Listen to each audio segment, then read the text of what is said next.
កញ្ញាតូចម្នាក់នេះបានទទួលលិខិតចាត់ចែងការរៀបការពីឪពុករបស់នាងតាមពិតទៅនាងមិនបានចង់រៀបការជាមួយមនុស្សប្រុសដែលមិនដែលស្គាល់គ្នាសោះនោះទេប៉ុន្តែបញ្ជីពុកម្ដាយនិងសម្ដីរបស់អ្នកផ្លូវប្រៀបដូចជាបញ្ជីរបស់រដ្ឋាភិបាលយ៉ាងអញ្ចឹងមានតែត្រូវស្ដាប់តាមដោយគ្មានលក្ខខណ្ឌ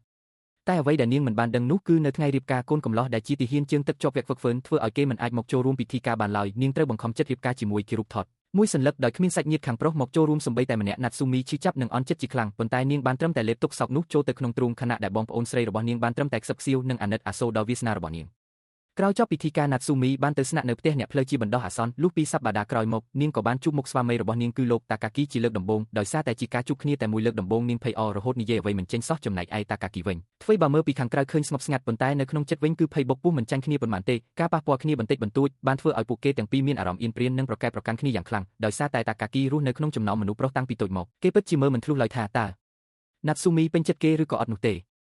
េណាត់ស៊ូមីសង្កេតឃើញថាតាកាគីតែងតែមានទឹកមុខម៉ឺងម៉ាត់និងស្ងប់ស្ងាត់ជានិច្ចធ្វើឲ្យនាងបារម្ភពីអនាគតរស់នៅជាមួយគ្នាយ៉ាងខ្លាំងដើម្បីបង្កើតបរិយាកាសស្និទ្ធស្នាលនាងបានសម្រេចចិត្តធ្វើម្ហូបដែលគេចូលចិត្តប៉ុន្តែបន្ទាប់ពីខិតខំប្រឹងប្រែងអស់រយៈពេល2ម៉ោងតើហ៊ូក៏ខ្លោចឯត្រីក៏ខូចរូបរាងអស់ទៀតនាងភ័យខ្លាចយ៉ាងខ្លាំងព្រោះខ្លាចស្វាមីមិនពេញចិត្តរហូតដល់តាកាគីពោលពាក្យថាមិនអីទេគ្មានបញ្ហាទេកុំបារម្ភអីទើបធ្វើឲ្យនាងធូរទ្រូងបន្តិចពួកគេបានញ៉ាំអាហារជុំគ្នាដោយគ្មានពោលពាក្យពេចន៍អ្វីមួយម៉ាត់បរិយាកាសស្ងាត់ជ្រុងគួរឲ្យថប់ដង្ហើមនៅពេលតាកាគីញ៉ាំបាយនិងស៊ុបអស់ណាត់ស៊ូមីក៏ស្ទុះស្ទាដោះដូរបាយជូនគេភ្លាមហើយដើម្បីតម្រូវតាមល្បឿននៃការញ៉ាំរបស់គេនាងក៏ប្រញាប់ញ៉ាំយ៉ាងលឿនលុះតាកាគីលួចក្រឡេកមើលណាត់ស៊ូមីបែរជាគិតថាខ្លួនឯងញ៉ាំយឺតទៅវិញនាងក៏រឹតតែប្រញាប់ទំពាលឿនជាងមុនរហូតធ្វើឲ្យឆ្អល់ពោះតែម្ដងលុះដល់ពេលយប់ពេលវេលាដែលតានតឹងបំផុតក៏បានមកដល់គឺពេលវេលាចូលគេងនៅពេលណាត់ស៊ូមីសួរនាំរឿងរៀបចំកន្លែងគេងតាកាគីក៏ភ័យអរដែរនាងបារម្ភក្នុងចិត្តថាតើនឹងមានអ្វីកើតឡើងនៅយប់ដំបូងនេះ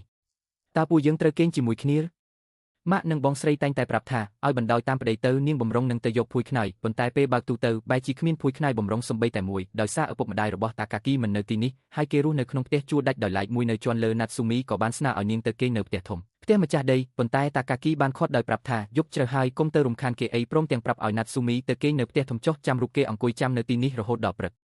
ណាត់ស៊ូមីមិនចង់ទុកឲ្យគេនៅម្នាក់ឯងឡើយនាងក៏សុំអង្គុយនៅក្បែរគេដែរនៅក្នុងក្បាលរបស់នាងគិតតែពីរឿងយប់ដំបូងមិនឈប់នាងចង់ដឹងថាត្រូវធ្វើខ្លួនយ៉ាងណាព្រោះនាងពិតជាគ្មានបទពិសោធន៍តតែសោះតាកាគីបានដោះអាវរងាស្បែករបស់គេឲ្យនាងដណ្ដប់ដើម្បីកុំឲ្យរងាខណៈនោះគេក៏បានប្រទះឃើញក្រដាសប្រដៅតូចមួយដែលណាត់ស៊ូមីបានកត់ត្រានៅមុខម្ហូបដែលគេចូលចិត្តទាំងអស់ធ្វើឲ្យគេរំភើបចិត្តជាខ្លាំងគេបានពោលពាក្យថាអរគុណអូនណាស់ម្ហូបយប់មិញពិតជាឆ្ងាញ់ខ្លាំងណាស់ប៉ុន្តែមិនទាន់ទាំងនិយាយចប់ផងណាត់ស៊ូមីក៏បានលក់លង់ក្នុងស្មារតីបាត់ទៅហើយតាកាគីក៏បានបីនឹងដាក់នាងឲ្យគេងដោយថ្នម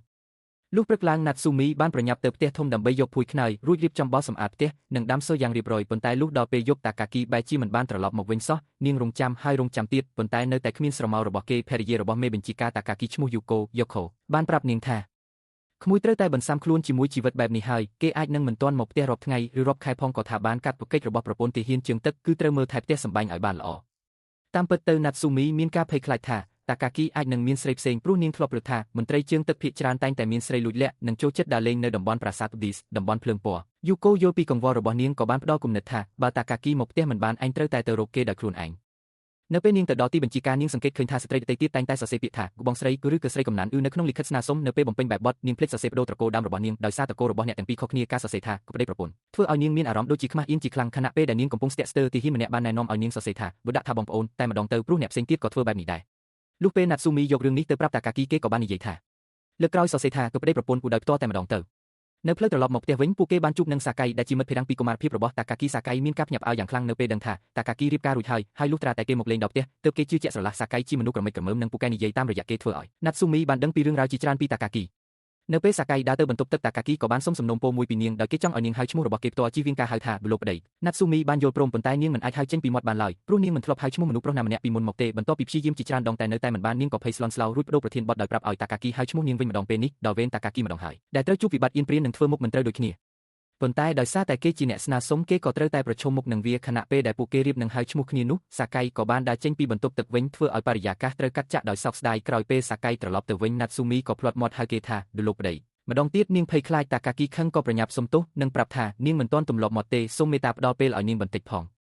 ងតាកាគីបាននិយាយយ៉ាងស្រទន់ថាមិនអីទេខ្ញុំមិនប្រកាន់ទ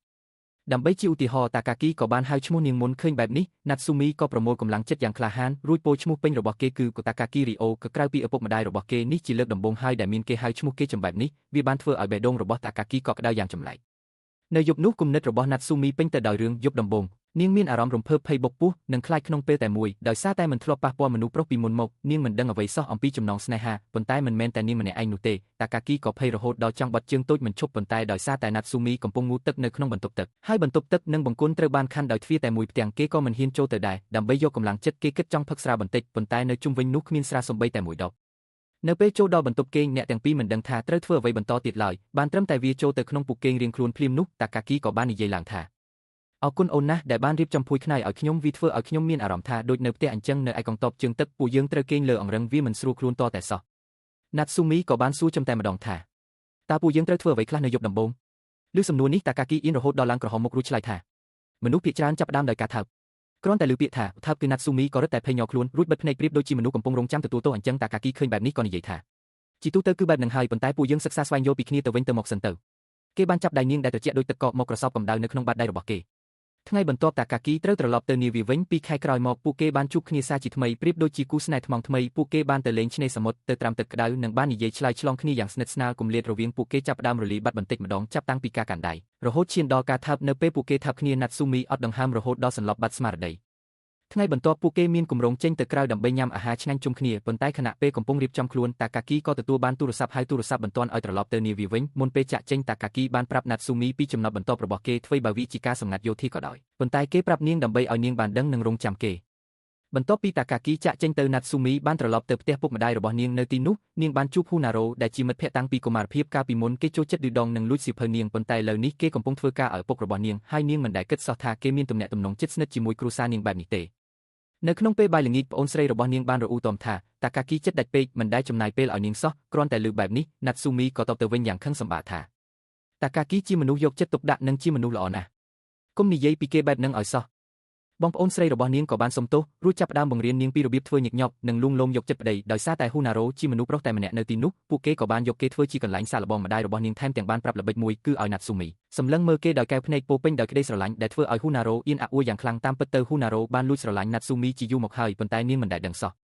មួយខែក្រោយមកតាកាគីបានត្រឡប់មកវិញគ្រាន់តែជួបមុខភ្លាមណាត់ស៊ូមីក៏ប្រញាប់ប្រើយុទ្ធសាស្ត្រដែលម្ដាយនាងបានបង្រៀនដោយនាងបានស្ទុះទៅយកអាវរងារបស់តាកាគីរួចសម្លឹងមើលគេដោយកែវភ្នែកស្រទន់តាកាគីគៀងបន្តិចរួចធ្វើជាធ្វើមុខស្ងប់ស្ងាត់ពេលណាត់ស៊ូមីឃើញថាល្បិចនេះគ្មានប្រសិទ្ធភាពនាងក៏អ៊ូក្នុងចិត្តថាល្បិចនឹងប្រើត្រូវលើហ៊ូណារ៉ូសោះហេតុអ្វីប្រើមិនត្រូវលើតាកាគីអញ្ចឹងគ្រាន់តែឮឈ្មោះហ៊ូណារ៉ូភ្លាមតាកាគីក៏ប្រុងប្រយ័ត្នខ្លួនភ្លែតរួចសួរថាតើហ៊ូណារ៉ូនឹងជាប្រុសណាណាត់ស៊ូមីតបថា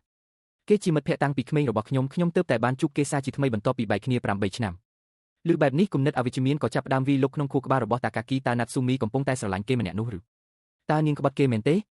បន្ទាប់ពីគិតច្រើនពេកគេក៏សម្រេចចិត្តសួរនាងចំនៅពេលឃើញណាត់ស៊ូមីនិយាយពីហ៊ូណារ៉ូដោយទឹកមុខសប្បាយរីករាយនិងឡើងក្រហមគេក៏បានធ្វើការសម្រេចចិត្តមួយថាយប់នេះគេនឹងធ្វើរឿងដែលមិនទាន់បានធ្វើ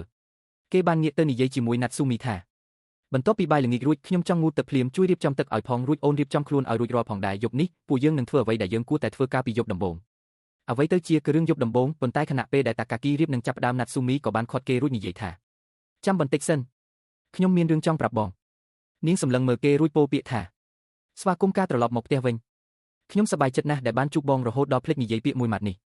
ះនៅពេលឃើញភាពបរិសុទ្ធនិងស្មោះត្រង់របស់នាងបែបនេះតាកាគីមានអារម្មណ៍ថាការដែលគេគិតថានាងទៅស្រឡាញ់អ្នកផ្សេងនោះគឺជាគំនិតដ៏ល្ងង់ខ្លៅបំផុតហើយដោយសារតែនាងមិនទាន់រៀបចំផ្លូវចិត្តរួចរាល់ការបង្ខំចិត្តធ្វើរឿងនោះមិនមែនជាទង្វើរបស់បុរសថ្លៃថ្នូរឡើយគេក៏បានសម្រេចចិត្តថានឹងពង្រឹងទំនាក់ទំនងស្នេហារបស់ពួកគេឲ្យរឹងមាំសិនចាំគិតគូររឿងនោះតាមក្រោយគេបានសុំទោសនាងដែលមិនបានយល់ពីអារម្មណ៍របស់នាងហើយបានស្នើឲ្យពួកគេចំណាយពេលថ្ងៃស្អែកជាមួយគ្នាពីរនាក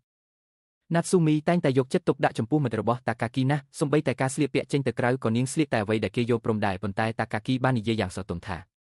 ស្លៀកអ្វីដែលអូនមានអារម្មណ៍ថាស្រួលខ្លួនទៅបានហើយដូច្នេះនាងក៏បានពាក់រ៉ូបរដូវក្តៅដែលបងស្រីនាងបានឲ្យនៅពេលចេញទៅខាងក្រៅតាកាគីបាននាំនាងទៅលេងទន្លេកាលពីវ័យកុមារភាពរបស់គេរួចបន្តទៅហាងបង្អែមដែលគេចូលចិត្តពួកគេដើរក្បែរគ្នាម្នាក់និយាយម្នាក់ស្ដាប់យ៉ាងមានក្តីសុខនៅពេលដើរកាត់ហាងថតរូបណាត់ស៊ូមីបានសម្លឹងមើលវាដោយក្តីប្រាថ្នាហើយតាកាគីក៏បានកត់ចំណាំទុកនៅក្នុងចិត្តបន្ទាប់ពីចំណាយពេលជាមួយគ្នាប៉ុន្មានខែតាកាគីបានផ្លាស់ប្ដូរយ៉ាងខ្លាំងទោះបីជាគេនៅតែនិយាយតិចប៉ុន្តែគេមើលថែណាត់ស៊ូមីគ្រប់បែបយ៉ាងឲ្យតែនាងរៀបនឹងចំពុកជើងដួលគេនឹងស្ទុះទៅត្រសងយកនាងភ្លាមហើយគេតែងតែកាន់ដៃនាងយ៉ាងស្រទន់ដើម្បីកុំឲ្យនាងដួលទៀតរាល់ពេលដែលដៃពួកគេប៉ះគ្នាបេះដូងអ្នកទាំងពីរក៏លោតញាប់ដូចគ្នានៅក្នុងភ្នែករបស់គេមានរូបនាងហើយនៅក្នុងភ្នែករបស់នាងក៏មានរូបគេតាកាគីតែងតែចែករំលែកការចងចាំចាស់ជាមួយណាត់ស៊ូមីដោយសង្ឃឹមថានាងនឹងស្រឡាញ់ទីក្រុងនេះដូចរូបគេដែរគេបាននិយាយថាគេចង់នាំនាងទៅកន្លែងសម្ងាត់របស់គេប៉ុន្តែពេលនោះពេលវេលាបានអស់ទៅហើយណាត់ស៊ូមីសង្កេតឃើញគេមានទឹកមុខស្រពោននាងក៏កាន់ដៃគេរួចនិយាយថាចាប់ពីឆ្នាំក្រោយទៅពួកយើងនឹងទៅជាមួយគ្នាហើយរៀងរាល់ឆ្នាំបន្ទាប់ពីនេះវានឹងក្លាយជាប្រពៃណីគ្រួសាររបស់ពួកយើង គ្រាន់តែឮពាក្យបីម៉ាត់ថាគូគ្រួសាររបស់ពួកយើងក៏បានធ្វើឲ្យបេះដូងរបស់តាកាគីកក់ក្ដៅយ៉ាងខ្លាំងថ្ងៃបន្ទាប់ពួកគេបានទៅហាងកាត់ដេរដើម្បីកាត់អាវធំមួយជូនតាកាគីប៉ុន្តែពួកគេត្រូវបានទទួលស្វាគមន៍ដោយក្មេងប្រុសតូចម្នាក់ដែលបានពន្យល់ថាឪពុករបស់គេកំពុងតែរៀបគ្រោះដូច្នេះគេត្រូវមើលថែហាងដោយខ្លួនឯងដោយឃើញថាជាក្មេងតូចពួកគេក៏គិតថានឹងត្រឡប់មកវិញនៅថ្ងៃស្អែកប៉ុន្តែក្មេងប្រុសតូចនោះបានខាត់ពួកគេទាំងអង្វរថាខ្ញុំខំប្រឹងចុះញ៉ាំប៉ាខ្លាំងណាស់ទម្រាំគាត់ព្រមឲ្យខ្ញុំមើលថែហាងជំនួសបើបងចាក់ចេញទៅគាត់ប្រកាសជាឈប់ទុកចិត្តខ្ញុំទៀតហើយឃើញក្មេងតូចអង្វរដោយក្តីស្រឡាញ់បែបនេះបេះដូងរបស់ណាត់ស៊ូមីក៏ទន់ជ្រាយឯតាកាគីក៏គ្មានជំរឿអ្វីក្រៅពីនៅបន្តដែរក្មេងប្រុសតូចសប្បាយចិត្តយ៉ាងខ្លាំងរួចឡើងជិះលើខ្នងតាកាគីដើម្បីវាស់ទំហំខ្លួនឲ្យគេតាកាគីច្នៃប្រឌិតលេងជាមួយក្មេងបែបនេះណាត់ស៊ូមីក៏ស្រមៃចង់មានកូនផ្ទាល់ខ្លួនភ្លាមនាងចង់បានកូនតូចដ៏គួរឲ្យស្រឡាញ់ម្នាក់ជាមួយគេនៅពេលនោះតែម្ដងបន្តិចក្រោយមកឪពុករបស់ក្មេងក៏មកដល់ហើយបានវាស់ទំហំអាវយ៉ាងត្រឹមត្រូវណាត់ស៊ូមីបានជ្រើសរើសលេវអាវមួយគូដែលមានរូបអន្លង់ដែលគេជឿថានឹងនាំមកនូវសំណាងល្អលុះត្រឡប់មកដល់ផ្ទះវិញនាងមិនហ៊ានយកវាឲ្យតាកាគីនោះទេព្រោះខ្លាចគេមិនចូលចិត្តប៉ុន្តែនាងគិតច្រើនពេកទេនៅពេលតាកាគីឃើញលេវអាវនោះគេចូលចិត្តវាខ្លាំងណាស់និងមានក្តីសុខជាពន់ពេកដោយសារតែចង់បានកូនខ្លាំងពេកណាត់ស៊ូមីបានសុំឲ្យតាកាគីនាំនាងទៅព្រះវិហារដើម្បីបួងសួងសុំកូនលើបែបនេះតាកាគីអៀនឡើងក្រហមមុខរួចប្រាប់នាងចំថា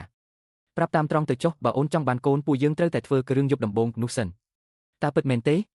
តាកាគីនឹកឃើញកាលពីមុនដែលនាងឈប់ភ្លឹកសម្លឹងមើលហាងថតរូបគេក៏សម្រេចចិត្តនាំនាងទៅថតរូបជុំគ្នាដើម្បីទុកជាអនុស្សាវរីយ៍ខណៈពេលដែលអ្នកគ្រូកំពុងរៀបចំមុខឲ្យនាងគាត់បាននិយាយដោយចៃដន្យថាតាកាគីត្រូវត្រឡប់ទៅនាវាវិញក្នុងពេលឆាប់នេះគ្រាន់តែនឹកឃើញថាត្រូវបែកគ្នាទឹកមុខរបស់ណាត់ស៊ូមីក៏ស្រពោនភ្លាមនាងចង់សួរថាគេត្រូវចេញដំណើរនៅពេលណាប៉ុន្តែនាងដឹងថាគេនឹងមិនប្រាប់នាងដោយផ្ទាល់ឡើយហើយនាងក៏មិនដឹងថាគួរតែសួរឬយ៉ាងណានោះដែរក្នុងអំឡុងពេលថតរូបនាងមានអារម្មណ៍មិនស្ងប់ទាល់តែសោះនៅពេលឮថារូបថតនឹងរួចរាល់នៅរសៀលថ្ងៃស្អែកនាងបានបួងសួងក្នុងចិត្តសុំឲ្យតាកាគីនៅទីនេះជាមួយនាងប៉ុន្តែតាកាគីបែរជាប្រាប់គេឲ្យផ្ញើរូបថតនោះតាមសម្បត្តិវិញលើបែបនេះទឹកភ្នែករបស់ណាត់ស៊ូមីក៏ស្រក់ចុះមកនាងចង់ឲ្យគេនៅជាមួយនាងជារៀងរហូតចង់ជួបមុខគេរៀងរាល់ថ្ងៃប៉ុន្តែនាងដឹងថាវាមិនអាចទៅរួចឡើយនាងខំប្រឹងទប់ទឹកភ្នែកយ៉ាងណាក៏នៅតែហូរមកមិនឈប់